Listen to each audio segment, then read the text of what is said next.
Bonsoir à tous, ravi de vous retrouver pour cet autre numéro de Face Candidat. Alors comme vous le savez, ce programme dédié à la présidentielle de 2023 au Gabon. Pour ce numéro, nous recevons un homme politique très engagé au Gabon. La politique, il connaît, le Gabon, c'est son pays. Monsieur Pierre Claver Maganga Moussavou, président du Parti social-démocrate, le PSD, candidat déclaré à la présidentielle de 2023, nous livre dans ce numéro son programme électoral, ses motivations, pourquoi faudrait le choisir en tant que président de la République du Gabon. Bonsoir Monsieur Pierre Claver Maganga Moussavou. Bonsoir Madame. Nous sommes très ravis de vous recevoir dans le cadre de ce programme. Merci, je suis aussi ravi d'être ici sur votre antenne. Très bien. Et nous sommes très, très impatients de savoir ce que vous nous réservez, Monsieur Maganga Moussavou. Alors, tout de suite, je vous explique rapidement les articulations de ce numéro. En première partie, nous parlerons de notre invité, de Monsieur Maganga Moussavou, de son parcours politique, de ses motivations. En deuxième partie, nous parlerons de son programme électoral. Et en troisième partie, on abordera bien sûr des questions d'actualité qui vous intéressent, chers internautes, chers Gabonais et Gabonaises qui nous suivez. Alors donc, on amorce tout de suite la première partie de notre programme. Monsieur Pierre Claver Maganga Moussavou, comme je le disais tantôt, le Gabon, vous connaissez, la politique, ça vous connaît, vous n'êtes pas un nouveau visage dans cette course présidentielle-là. Alors, si on veut aller plus loin, qui êtes-vous, Monsieur Pierre Claver Maganga Moussavou? Bien, c'est peu que de dire que je suis Gabonais, 100%, de père et de mère, et je suis né le 8 avril 1952 à Mouila. J'y ai effectué mes études primaires, puis j'ai été appelé à aller poursuivre mes études au petit séminaire Saint-Jean, puis à Île-Poverello, puis à Saint-Gabriel, et après au CG d'Akbé. Ensuite, j'ai été admis au concours pour entrer au lycée. À l'époque, il s'appelait Albert Bernard Bongo. C'était à l'aéroport où j'ai eu mon bac, série économique, avant de poursuivre mes études en France, où j'ai obtenu une licence en administration économique et une licence en histoire, et admis à soutenir ma thèse de doctorat à la Sorbonne. Et été retenu pour la publication aux éditions de la Sorbonne. J'ai été aussi à l'Institut du Fonds monétaire international suivre le cours d'analyse et de politique financière.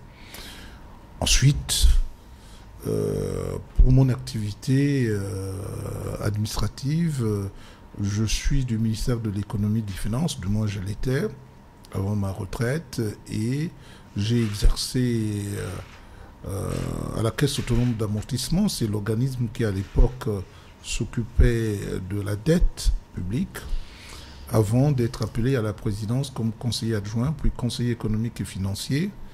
J'ai exercé, par ailleurs, les fonctions de conseiller au Fonds monétaire international, de contrôleur général d'État, de commissaire général à l'aménagement du territoire. Ensuite, avant cela, j'ai été maire de la commune de Moula plusieurs fois, député. Et après, à l'occasion des accords de Paris, j'ai été nommé ministre d'État, ministre de la Planification et de l'Aménagement du territoire. Puis j'ai claqué la porte parce que je n'étais pas d'accord avec le président qui n'avait pas voulu respecter les engagements issus des accords de Paris. Il fallait commencer par les élections locales avant d'aller aux élections législatives pour choisir ensuite ceux qui devaient gouverner, majorité ou opposition. 6 ans après, j'ai été rappelé par le président de la République en qualité de ministre d'État, ministre de l'Agriculture.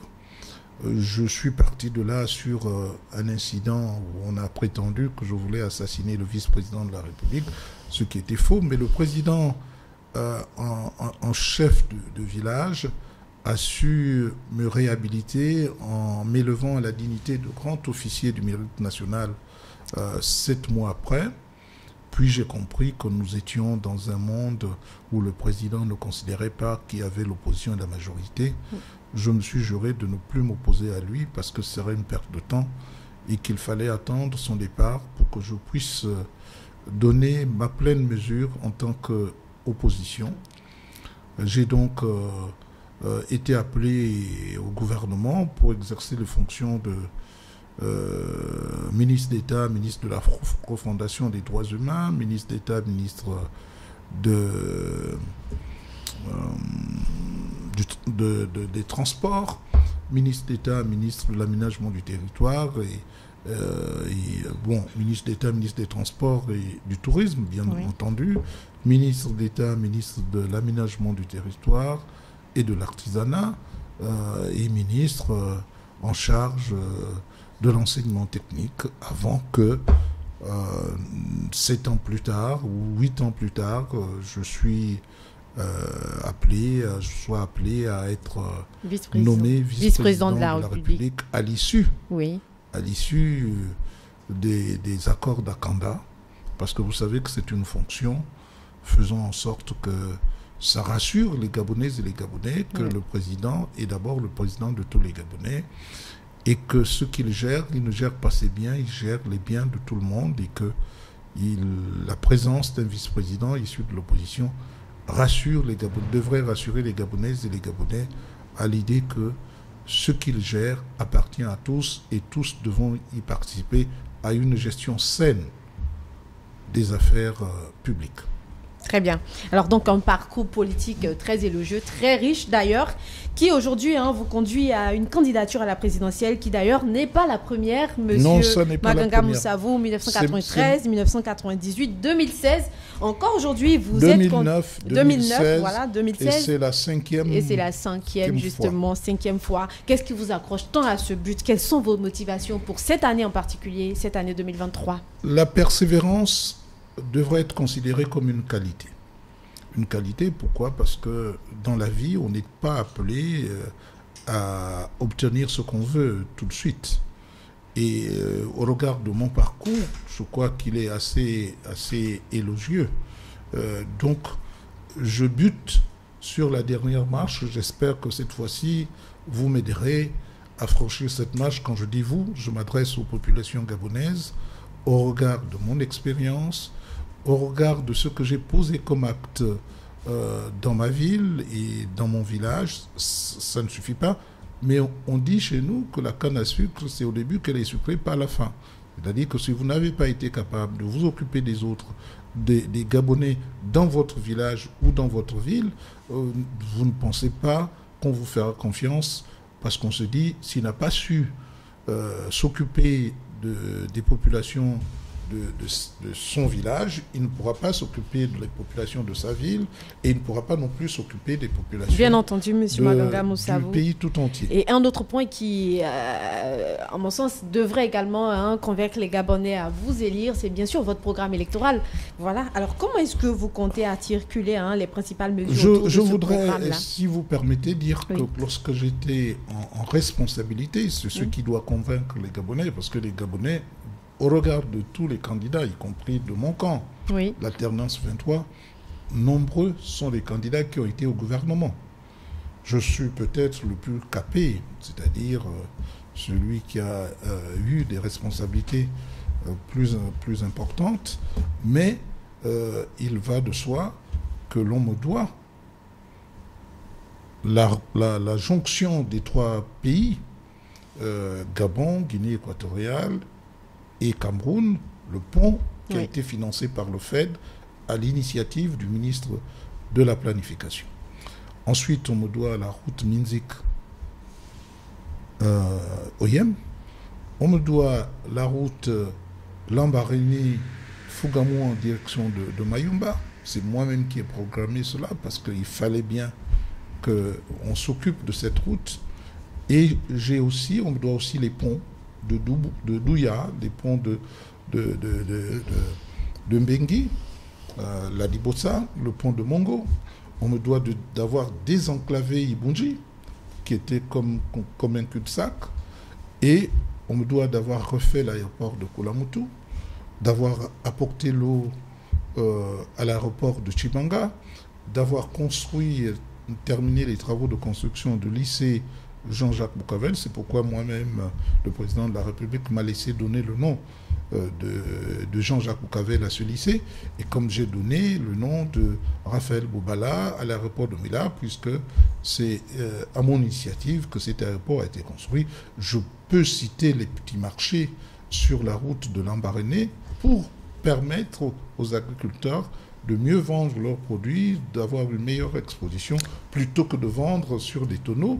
Donc, je peux citer plusieurs exemples, et justement des réalisations qui sont à votre actif, Monsieur Manganga Moussavou, et pour lesquelles, d'ailleurs, on vous les reconnaît, voilà, on vous les reconnaît pour le dire plus simplement. Mais aujourd'hui, nous sommes en 2023. Oui. Et les Gabonais ont besoin de savoir ce que vous leur réservez à l'issue du scrutin du 26 août, vous, président de la République du Gabon. C'est simple. Nous sommes dans un pays, parce qu'il faut d'abord expliquer, nous sommes dans un pays où la gestion de l'État est aux mains d'un seul homme, est aux mains d'une seule équipe. Et cette équipe qui peut considérer que les biens de l'État sont leurs biens et qu'ils prennent pour eux ce qui appartient à tous. Le président de la République, par exemple, vous le verrez, s'occupant de tout, c'est-à-dire il est associé à l'activité pétrolière, il est associé à l'activité minière, il est associé à l'activité forestière, et finalement, il oublie qu'il est chef de l'État, donc un président sans éthique. Parce que l'éthique du pouvoir voudrait que le pouvoir que le peuple vous donne, est un pouvoir pour servir au lieu de se servir. Et voilà que pendant toute cette période, ceux qui sont pour une gestion centralisée ont fait que le Gabon, d'abord, ait toujours des finances, mais sans économie. Et ont fait que le Gabon ressemble aujourd'hui à un homme qui a une grosse tête et des membres squelettiques. La grosse tête, c'est le Grand Libreville, Toum, Ovendo, Akanda, Libreville. Et les membres squelettiques, c'est l'intérieur du pays où il n'y a pas de route, où le monde de l'intérieur est oublié et tout le monde afflue à Libreville comme le sang qui remonte à la tête et qui n'énerve pas tout le corps. Et de ce tableau que vous peignez là, qu'est-ce que vous apportez aujourd'hui? Donc, vous souhaitez apporter à cela s'ajoute le reproche qui nous a toujours été fait depuis 1980 d'ailleurs, quand j'étais à l'Institut du Fonds monétaire international, un journaliste, Michel Boyer, a écrit que le Gabon est un pays qui avait des finances et qui n'avait pas d'économie. Donc il fallait trouver une réponse à cette observation utile pour que le Gabon avance. Donc j'ai inventé la provincialisation qui concentre la déconcentration et la décentralisation. Ainsi, pour que le pays avance, il y a donc deux structures.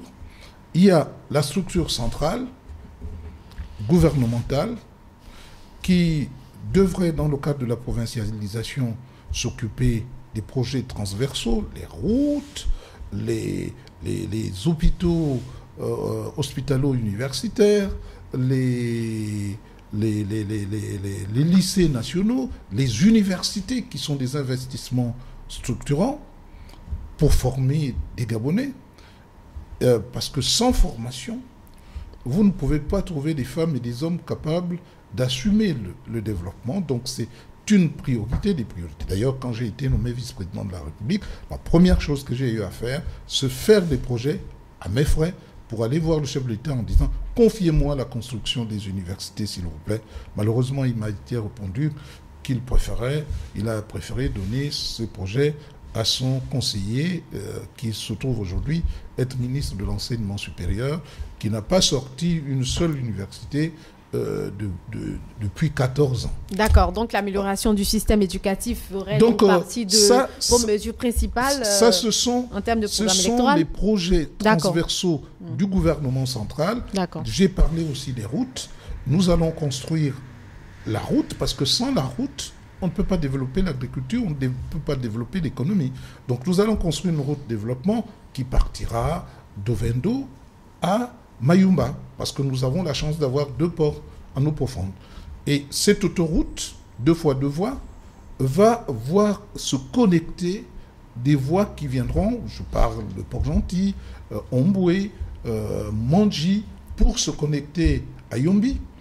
Je parle de Yetsu, pour se connecter à Moutam Sanoufou PK19. Je parle de Yetsu pour se connecter au PK3 Route Ndende. Je parle de Yetsu parce qu'aucune ville ne doit être un cul-de-sac pour aller sur Morindi. Et de Morindi, Mouabi pour se connecter à Mbadi. Je parle de Morindi pour se connecter à Chibanga. Et je parle de Gamba, Gamba qui sera désormais rattaché à Lanyanga pour se connecter à Lubomo. Et je partirai de l'autre côté de l'autoroute de Moulengi-Binza pour se connecter à Chibanga. Je dis qu'aucune ville ne sera un cul-de-sac.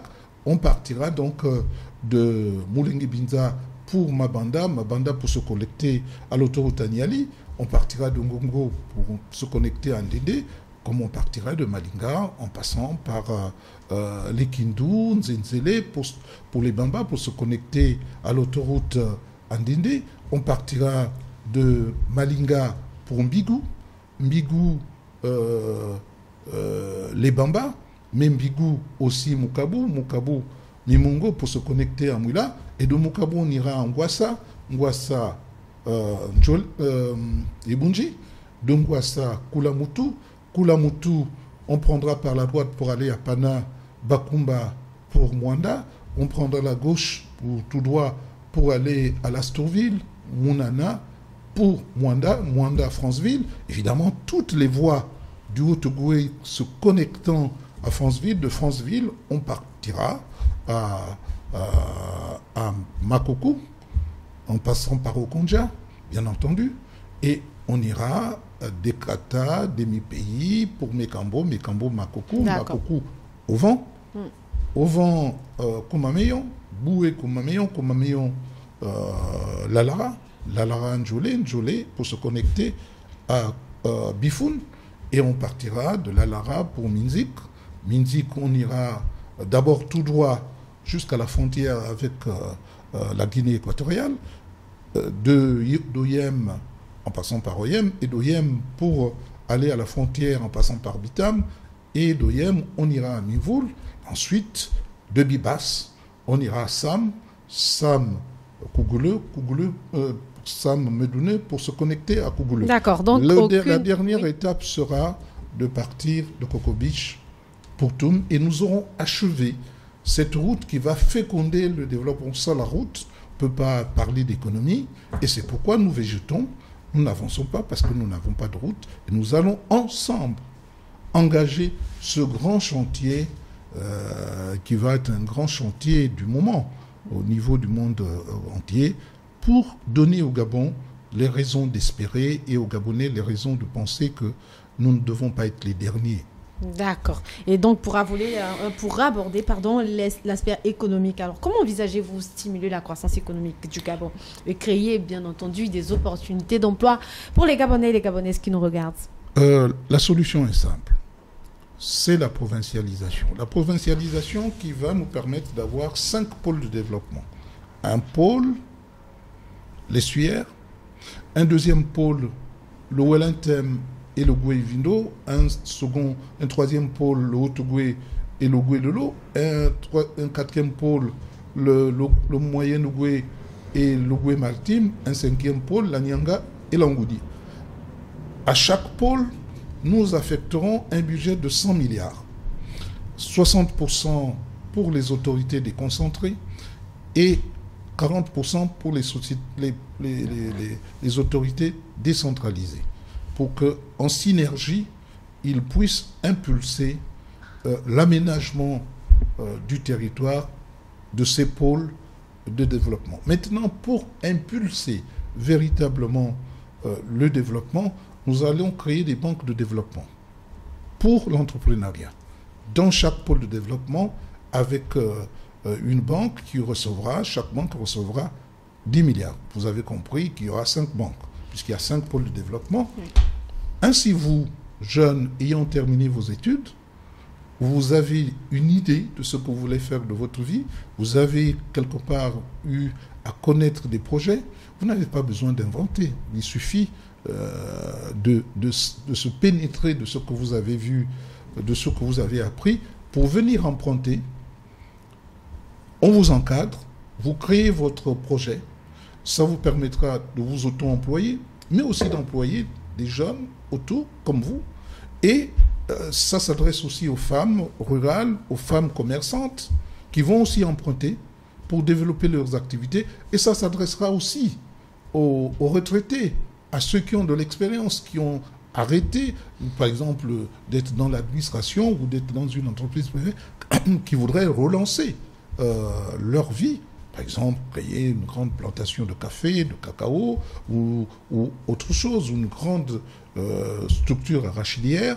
Donc tout cela est possible avec la Banque de développement pour que le Gabonais cesse d'être un spectateur dans son propre pays, pour que le Gabonais cesse d'être un simple consommateur, pour que le Gabonais soit à l'initiative, mais pour qu'il soit à l'initiative, il faut qu'on lui en donne les moyens, et c'est ce que la provincialisation va pouvoir apporter à chaque Gabonaise et à chaque Gabonais pour qu'il arrête de se plaindre qu'il n'a pas de travail, et l'opportunité est donnée à chaque pôle de développement d'amorcer véritablement, avec beaucoup d'émulation, avec beaucoup de concurrence, le développement de ces pôles de développement. Et à côté de cela, oui, pour résoudre les problèmes sociaux qui existent, le Gabonais est extrêmement pauvre dans un pays extrêmement riche. J'ai vu à Ndougou, par exemple, les Gabonais assis sur les pipelines de gaz et de pétrole, mais ils sont extrêmement pauvres. Où va tout ce pétrole, où va tout ce gaz? Pourquoi ils ne profitent pas aux Gabonais? C'est pourquoi je voudrais créer ce qu'on appelle le revenu universel minimum de solidarité de 25 000 francs par mois, de la naissance de l'enfant qui accompagne des parents. Monsieur Maganga Moussavou, oui, n'allons pas trop vite en besogne. L'aspect social, nous l'évoquerons dans le fil de notre interview. Alors, vous avez parlé de développement. Vous savez très bien que le Gabon est très engagé sur les questions de préservation de l'environnement et voilà, de lutte contre le réchauffement climatique, qui parle de développement, parle également de développement durable et de protection de l'environnement. Alors, avant de protéger l'environnement, il faut s'assurer que le Gabonais vit bien. Oui, bien entendu. Et il faut s'assurer que le Gabonais dispose d'un minimum qui lui permette de vivre libre. Oui. C'est cela que je veux créer. Vivre libre, c'est avoir un travail correctement rémunéré. Vivre libre, c'est avoir un logement. Donc les Gabonais ont droit à un logement. Et vivre libre, c'est avoir la possibilité d'éduquer, de soigner, de nourrir, bien de vêtir ses enfants. Donc c'est cela qui est d'abord la préoccupation première. La protection de l'environnement est une priorité. Le Gabon offre au monde entier les possibilités de s'en sortir. Mais les fonds qui sont déversés pour protéger notre nature ne doivent pas être dilapidés par les mêmes.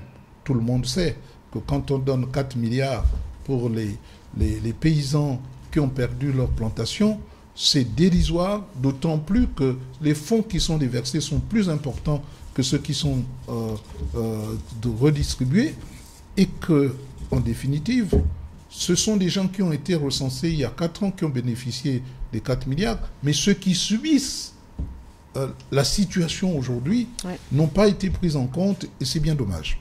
Oui, il faut protéger l'environnement, il faut s'insérer dans un dispositif pour préserver la nature.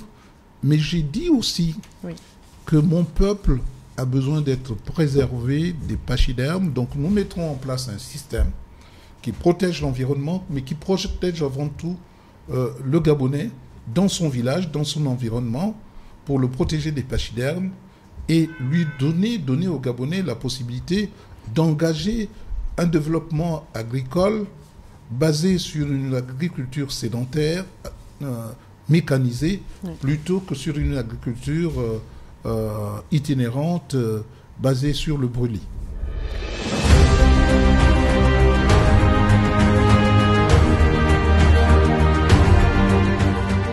En troisième partie, comme je vous l'avais dit plus haut, nous parlons des questions d'actualité, donc des questions qui concernent bien entendu la... Vous permettez que je vous dise que j'ai parlé tout à l'heure d'une question essentielle qui me préoccupe, c'est celle du revenu universel minimum de solidarité. Oui. Le Gabonais est extrêmement pauvre. Vous savez, nous sommes dans la phase des élections. Vous savez combien de fois nous avons souffert pour trouver à chacun un extrait de casier judiciaire, légaliser chaque acte de naissance, parce que le Gabonais n'a pas le minimum qu'il faut. Ce n'est pas normal. C'est pourquoi les 25 000, le petit Gabonais ou la petite Gabonaise ne naîtra plus sans rien, naîtra avec un minimum. Ce n'est pas beaucoup, 25 000. C'est 38 €. Donc qu'on ne vienne pas me dire que je suis dispendieux. Au contraire, je voudrais que le Gabonais sache qu'il est dans un pays extrêmement riche et qu'il doit bénéficier de cette richesse. C'est l'équité et la justice sociale. Et c'est aussi des mesures incitatives pour que le Gabonais sache que le gouvernement, l'État, l'aide à élever ses enfants, à l'accompagner dans sa vie. Ça va être une grande révolution, un grand bouleversement. Imaginez-vous, vous êtes une jeune lycéenne qui n'avait pas de bourse, mais vous avez vos 25 000 francs par mois, ça fait 75 000 francs par trimestre. Et lorsque vous arrivez à l'université, l'État a le devoir d'investir sur vous. Si vous voulez une formation courte, vous aurez 3 mois de crédit de formation. Si vous voulez une formation moyenne de 5 ans, vous aurez 5 ans de crédit de formation.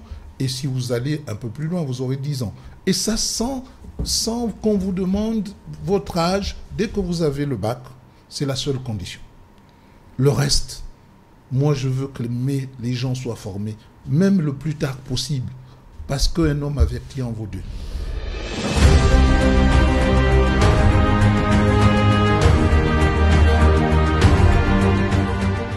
Donc on aborde maintenant la troisième partie, donc les questions d'actualité qui concernent notamment la corruption, la gestion transparente de l'administration publique et des questions de droits des femmes, des enfants et des groupes marginalisés. Alors Monsieur Pierre Claver Manganga Moussavou, comment comptez-vous faire face au défi de la corruption qui gangrène notre société et ainsi promouvoir la transparence de la gestion publique? Vous tombez sur quelqu'un qui a été contrôleur général de l'État, très jeune. On m'a fait confiance, on m'a nommé contrôleur général de l'État. Cela veut dire, et j'ai par la suite été ministre d'État en charge du contrôle d'État. C'est vous dire que c'est une préoccupation de tous les instants. Quand on parle d'éthique individuelle, d'éthique de groupe et d'éthique du pouvoir, ça veut dire que le pouvoir, au niveau de l'éthique du pouvoir, le président de la République doit être un exemple. Parce que l'exemple vient d'en haut. Si le président est corrompt, il est sûr et certain que les ministres seront corrompus et corrupteurs. Il est sûr et certain que les fonctionnaires suivront la trace. Que le président soit rigoureux avec lui-même, qu'il montre l'exemple, qu'il ne se contente que de ce que l'État lui donne comme moyen pour fonctionner, et alors tout le monde suivra l'exemple. Alors il aura à cœur de assumer les mesures qui gangrènent de corruption, qui évitent que le Gabon soit gangrené. Prenons la Commission nationale de lutte contre la corruption. Oui. Sans trahir les secrets de l'État, mais j'ai été écœuré par un Premier ministre qui mettait en place ce dispositif de lutte contre la corruption, contre l'enrichissement illicite. Il disait, bon, on le fait pour faire plaisir à la Banque mondiale ou au Fonds monétaire international. Enfin, personne n'y a jamais cru. Or, c'est un instrument qui devrait fonctionner, où les membres de la commission contre l'enrichissement illicite devaient vraiment être protégés, encore mieux que ceux qui s'occupent de la régularité des institutions comme la Cour constitutionnelle, parce que ce sont ceux-là qui mettent sur le bon chemin, ceux qui ont en charge la gestion des deniers publics. Donc c'est une préoccupation de quelqu'un qui a assumé les fonctions de contrôleur général d'État. C'est une préoccupation de quelqu'un qui a été ministre du contrôle d'État et qui sait ce qu'il faut faire, d'abord en se l'appliquant soi-même, des mesures qui vont permettre d'être un exemple pour le reste de la société. Et vous pouvez revenir plus concrètement sur ces mesures-là que vous comptez implémenter? Oui, mais je vous dis que la première chose, c'est d'enlever le Trésor à la présidence de la République. Que le président de la République ne doit pas se servir sur le budget de l'État comme s'il n'y avait pas de règles et tout prendre pour lui, faire en sorte... Vous savez qu'aucun budget n'est exécuté parce que le président a décidé de faire le tour du Gabon aux frais de la princesse. Ça, c'est incroyable, insupportable, que je ne ferai jamais. Parce qu'il faut assumer des règles qui vous permettent de faire fonctionner les ministères, de donner les moyens aux gouverneurs, préfets, sous-préfets, au pôle de développement. Il faut que lorsque je dis qu'il y a 100 milliards pour chaque pôle de développement, avec un conseil provincial pour examiner les budgets, voter les budgets, contrôler ces budgets et faire en sorte que ce qui appartient à tous ne revienne pas dans les poches d'une seule personne. Croyez-moi, il faut être rigoureux et vous adresser à quelqu'un qui est rigoureux. Je me suis toujours appliqué cette rigueur. C'est pourquoi, n'ayant jamais détourné, mais on peut voir que je suis fier d'être Gabonais et d'avoir investi sans avoir été pointé du doigt comme quelqu'un qui a détourné les fonds publics. D'accord, donc vous misez sur la rigueur. Sur la rigueur. D'accord. OK. Alors, on aborde un autre point à présent, en ce qui concerne bien sûr les questions d'actualité. Donc, on parle maintenant de coopération régionale et internationale avec les pays voisins et les organisations régionales. Donc, quelle est votre position déjà sur la coopération que le Gabon entretient avec ces pays voisins? Tout ce qui est coopération, oui, que ce soit au niveau de la sous-région, ou de la région, ou au niveau international, tout ce qui apporte quelque chose de positif à mon pays est à... Déjà, quelle est votre vision sur l'état actuel de ces relations-là? Mais il faut, je vous dis, il faut que ces relations apportent quelque chose au développement de mon pays. Sinon, je ne permets... Et vous pensez que les relations actuelles n'apportent pas grand-chose? Au regard de l'état de développement du pays, un pays complètement délabré, je ne pense pas que nous profitions, c'est pas que ça n'apporte rien, que nous profitions de ces structures et que nous en fassions profiter le peuple gabonais. Moi, ce qui me préoccupe, c'est tout ce qui peut apporter quelque chose à mon pays et cela est valable au niveau de la sous-région, de la région, comme au niveau international. Je travaillerai avec tout le monde, mais pourvu que ça apporte quelque chose. Je ne voudrais pas m'inféoder à une quelconque puissance. Je voudrais que mon pays sache profiter des relations internationales. Par exemple, pour faire les routes, je mettrai en compétition tous les pays qui veulent travailler au Gabon. Chacun aura une route à faire. Et vous allez me dire comment financer cela. Ben, nous verrons avec les bailleurs de fonds qui ont eu à financer le Gabon. Nous ferons le tour avec les ambassadeurs pour voir les résultats et ensemble nous allons nous rendre compte que rien n'a été fait, ou on continue comme ça et ce serait catastrophique, ou nous effaçons la dette pour permettre au Gabon de se relancer. Et si on me dit, mais alors comment vous allez payer l'ancienne dette, oui, je dirais qu'il y a beaucoup d'argent dans les paradis fiscaux. Vous avez maintenant les moyens d'ausculter ces paradis fiscaux et de vous servir sur ce que certains Gabonais ont eu à aller y laisser et à fond perdu, parce que quand on n'a qu'une vie, quand on décède, même la famille n'en profite pas, tellement ça a été caché, et c'est une désolation pour tout le monde et surtout pour le Gabon. Très bien. Alors, vous avez mis un accent particulier lors de votre intervention sur l'inclusion sociale, donc sur le développement, le bien-être des Gabons, qui pour vous, M. Maganga Moussavou, est fondamental. Alors, comment est-ce que vous, Président, comptez-vous promouvoir cette inclusion sociale-là, donc promouvoir et garantir le droit des femmes, des jeunes et des groupes marginalisés? Vous savez que ça m'amuse beaucoup quand Sylvia Bongo ou beaucoup d'autres parlent de la décennie de la femme. Une femme est porteuse de vie. Il faut la considérer comme un joyau. Je prends l'exemple des mairies, des communes. Vous voyez qu'à Libreville, vous allez dans tous les arrondissements, c'est pas facile de trouver des crèches, des haltes garderies, des jardins d'enfants communaux.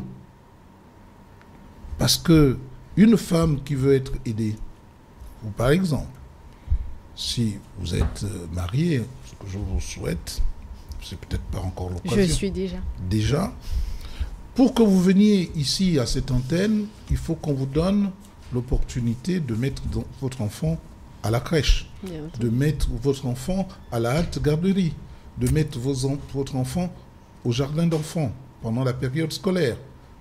Et est-ce que ceux qui pensent à la promotion de la femme pensent à aider véritablement la femme pour qu'elle s'épanouisse?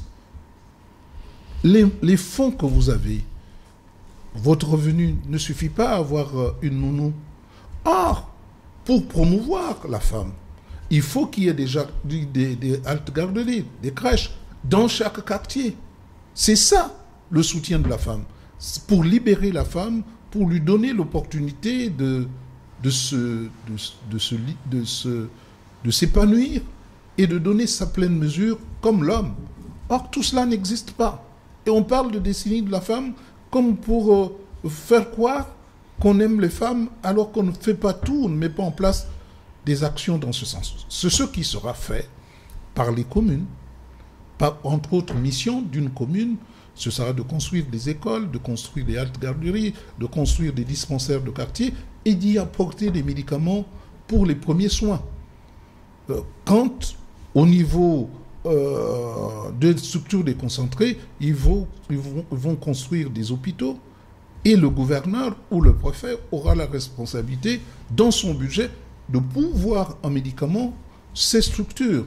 Comme au niveau national, le gouvernement a le devoir de pourvoir des structures nationaux, les centres hospitalo-universitaires, de médicaments pour que le Gabonais ne soit pas obligé, parce que c'est un investissement, la santé, ne soit pas obligé de passer par des artifices, la CNAMGS et autres, qui en définitive, parfois la malgouvernance, la malgestion fait qu'on vienne en manquer de soins parce que ceux qui sont là gèrent de façon indélicate les fonds qui leur sont confiés. D'accord. Et vous, donc, Président, vous ne comptez pas, bien entendu, gérer de manière indélicate.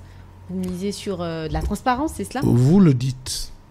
Et je suis d'accord avec vous. Non, je ne le dis pas. C'est ce que vous avez dit. Je reprends vos mots. Oui, justement. Je me permets de dire, vous avez bien compris. Alors donc, M. Pierre Claver Maganga Moussavou, candidat déclaré à la présidentielle de 2023, président du Parti social-démocrate, le PSD, vous nous avez déroulé votre programme électoral, vos motivations. Et comme des années précédentes, pour cette 5e candidature, pourquoi est-ce que les Gabonais devraient vous élire? Pourquoi cette fois devrait être la bonne? Vous êtes face aux Gabonais, aux Gabonaises. Mais, madame, vous m'avez fait dire ce qui devrait susciter l'attention et surtout emporter l'adhésion des Gabonaises et des Gabonais. Donc vous vous adressez aux Gabonais, aux Gabonaises. Oui, vous me posez la question de savoir ce qui peut motiver. C'est ça la provincialisation. C'est de voir que vous avez en face de vous quelqu'un d'expérience. On dit que la canne à sucre est sucrée au début, pas à la fin. C'est-à-dire ce que j'ai posé comme acte, qui fait dire à certains que s'il y avait 5 Maganga Moussavou, le pays serait géré autrement.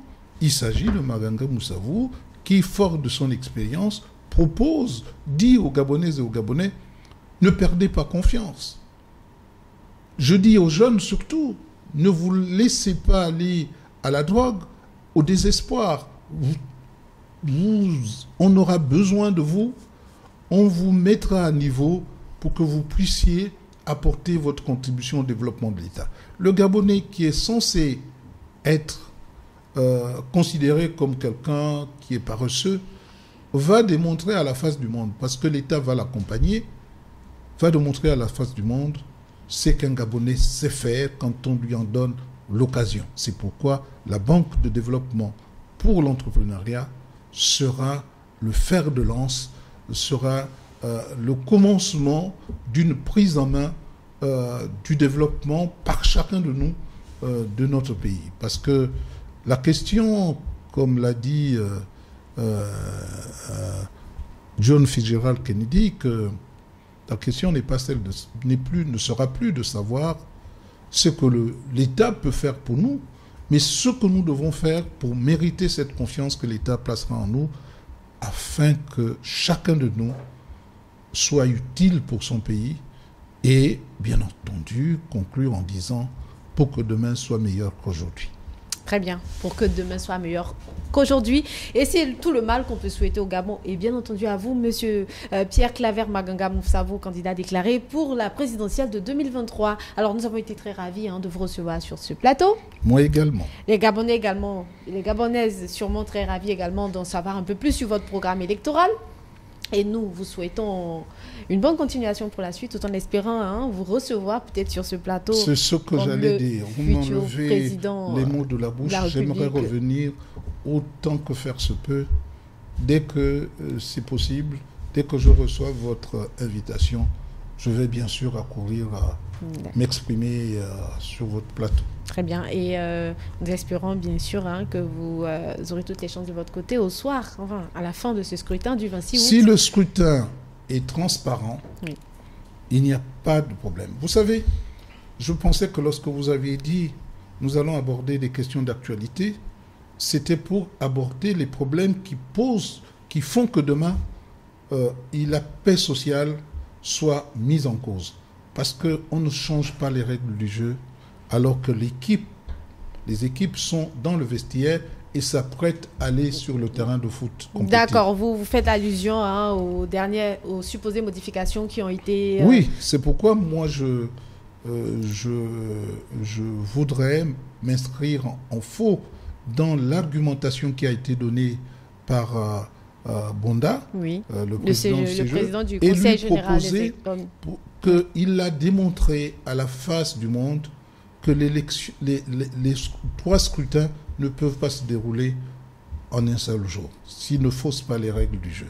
Donc, je conseille qu'il y ait une élection le samedi, c'est-à-dire les élections locales et législatives, et ensuite l'élection principale le dimanche, parce que si on commence par les présidentielles, c'est sûr qu'on va perturber l'autre élection. Donc, il faut commencer par l'élection comme on avait mis aux accords de Paris, commencer par les locales et terminer par les législatives, parce que les législatives font dépendre la formation du gouvernement. Or là, en commençant par les législatives samedi et les locales, dimanche, l'élection maire va nous permettre de nous assurer que cela se fera sans heurts. Ce qui ne me semble pas le cas.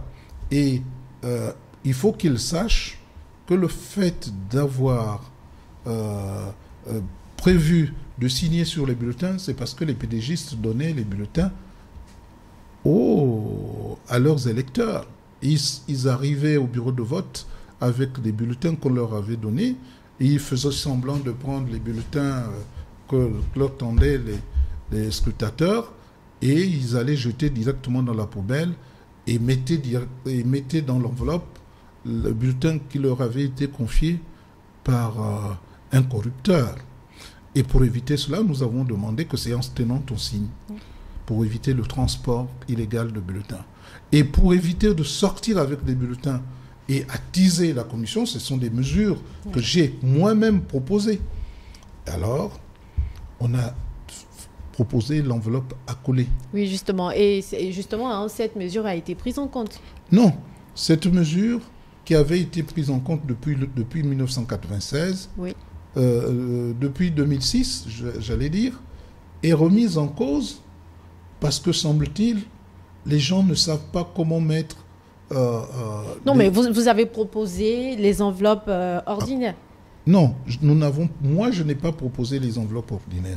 Les autres, mes amis, se sont empressés de proposer les enveloppes, pas les enveloppes ordinaires, ils ont proposé de substituer les enveloppes à coller au bulletin unique. Bulletin unique, justement, oui. Donc, ils n'ont pas obtenu de bulletin unique, donc je ne vois pas pourquoi on est revenu sur l'enveloppe à coller. L'enveloppe à coller, évite de sortir avec les bulletins. Vous parlez de lutte contre la corruption? C'est ça qui m'a permis d'inventer ce système pour lutter contre la corruption. C'est moi qui l'ai inventé. Et c'est dommage que mes amis de l'opposition aient remis en cause cela pour proposer quelque chose qui n'a pas été retenu. Et les autres se sont empressés de dire que c'est eux qui ont proposé la suppression de l'enveloppe à coller, oui, parce que ils ne sont pas honnêtes. Mais c'est bien fait. Pour, les autres, c'est qui? Vous voulez parler de le parti d'opposition? Non, les partis de l'opposition qui se sont empressés de demander la suppression de l'enveloppe à coller. Vous savez, ce qui est dommage, j'ai proposé le CND, c'est complètement dévoyé parce que je voulais que les Gabonais se parlent pour qu'ils ne se regardent pas en chien de faïence. C'est ça, le vivre ensemble. J'ai proposé qu'il y ait les enveloppes à coller.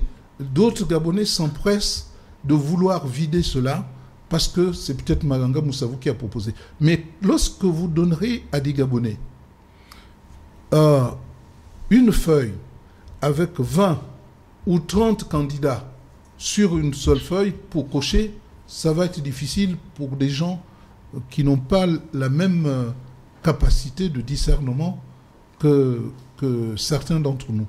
Alors, l'enveloppe à coller reste le moindre mal.